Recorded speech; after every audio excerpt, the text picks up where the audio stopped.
Hey guys, it's Sekaar, and this is gonna be my last build video for this chapter because the next one's rapidly approaching. I think it's out on the 22nd, if I believe. So this is gonna be my last build video until then. I don't really want to make videos right before the patch is about to drop. That way, then they become obsolete.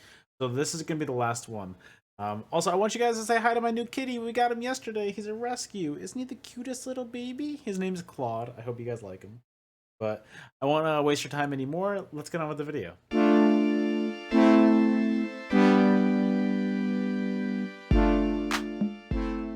Alright guys, let's get started. First things first, we're going to look at our character sheet.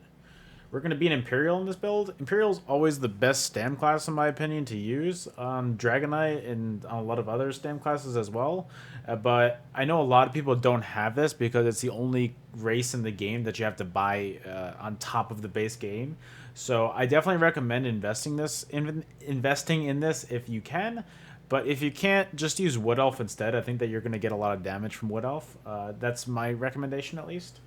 Our attributes are going to have all 64 points into stamina.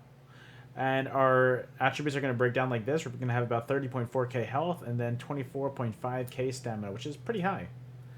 And then regularly, just at your base, your weapon damage is going to be 6378, which I think is pretty high. Your stamina recovery is 1326. You don't really need recovery on DK, so that's still pretty high, in my opinion. And then our resistances are going to be 24.6k with your spell and physical, and that's not even counting your major protection on here, so that is huge. Our gear is going to look like this. Our helmet is going to be a heavy magma incarnate in the reinforced trait. Reinforced is going to give us the most amount of armor as possible, and in heavy, that is going to really help as well. And then on top of that, the reason why we're doing Magma Incarnate, because we only have the one piece on this, is because the one line gives you magic and stamina recovery. So why not get the most bang for your buck with both of those lines? If you don't have Magma Incarnate, but you really want to, if you want the magic and stamina recovery, I'm pretty sure Baron Thirsk does the exact same thing, and you could just buy that with Telvar instead of actually doing the dungeon like this.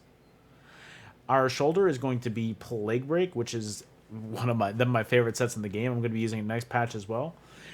Plague Break is amazing. You get offensive penetration, 2 lines of weapon and spell damage, and the 5 piece. You put a dot on them, and then whenever they cleanse or explode, that dot blows up. So if you kill one person in a stack of a lot of people, it's going to make them all blow up. It is amazing. I love it so much. So our shoulder is going to be medium impen. And as you can tell, all of our body pieces are going to have that prismatic enchant on it. That is going to give you the most amount of max health, stam, and magic as possible. That is the best way to build into all of them.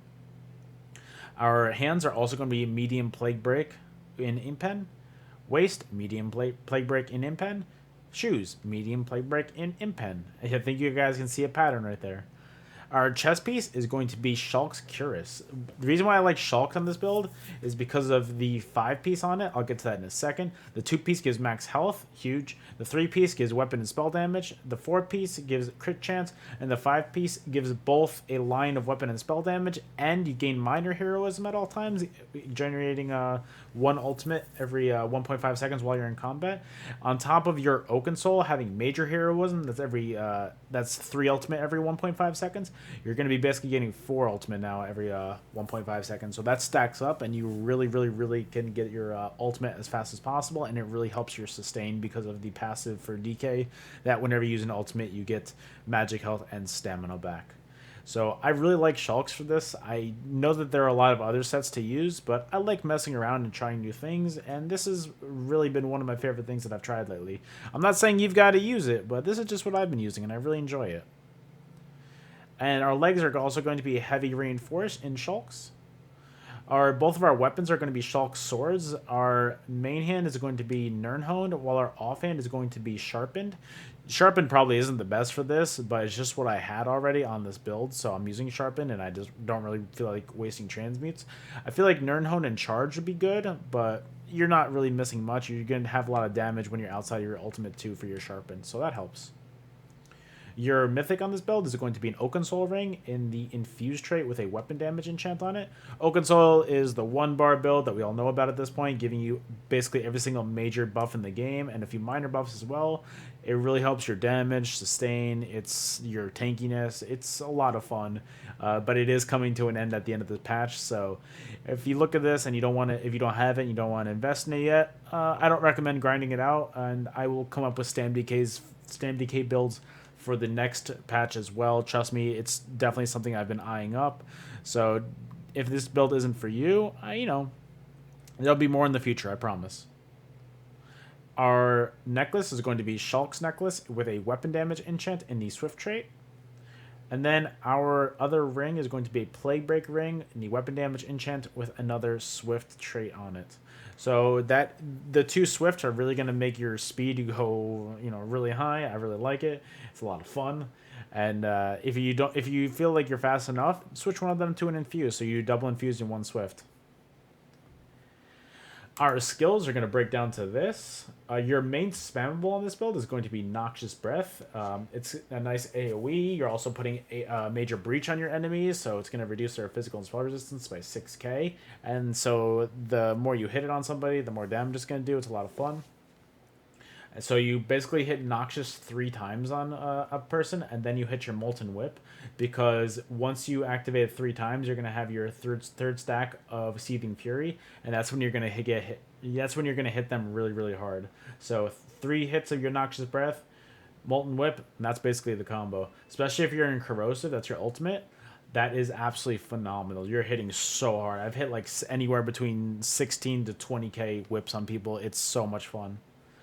And then your 2 heals on this build are going to be Resolving Vigor. You have plenty of stamina on this build, so you're definitely using that as your main source of healing to keep your health up as high as possible. And your other heal is going to be Coagulating Blood. Once you get your health to below, let's say 60%, then you start hitting your coag, and you're really going to basically shoot right back up to full health as your heal. And your final skill is Race Against Time. This is going to be your snare removal, and it's also going to be your source of minor force. And don't sleep on that. The extra critical damage by 10%, that's huge. If you get some crit 3-stack whips with your Molten, that's going to hit so hard. So your Race Against Time is going to help you be fast, and also your snare removal, so that is huge. I definitely recommend this as your full stack of bars. I wouldn't recommend switching any of it around. And then finally, our champion points. Our 4 blue slottables are going to be Duelist Rebuff, Ironclad, Master at Arms, Deadly Aim. I know a lot of people use Occult Overload on DKs as well. I definitely recommend it if you want to, but I just don't see the need for it with Plague Break. But if you want to, I definitely recommend it. Our red slottables are going to be Fortified, Boundless Vitality, Celerity, and Pain's Refuge.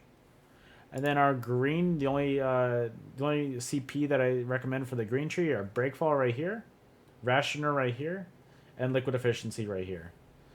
You can also use Sustaining Shadows, I guess, if you want to be a stealthy DK, but I don't really recommend it too much. You don't really need it.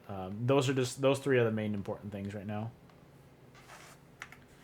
And that's it. I really hope you guys enjoyed the video. I'm going to try to put a lot other kind of videos together before the end of the patch. That way, stuff that I'm looking forward to for next patch. Characters that I think are going to be best in slot. My opinion, guys. My opinion. And, gear to start grinding up. Stuff like that. So let me know if you guys want to see anything specific as far as what to look forward to for next patch. But that's it from me, guys. I really hope you guys enjoyed the video. I appreciate you guys being here for so long. I'm just going to stop rambling now. I appreciate you guys. I'll see you guys on the next video. Later.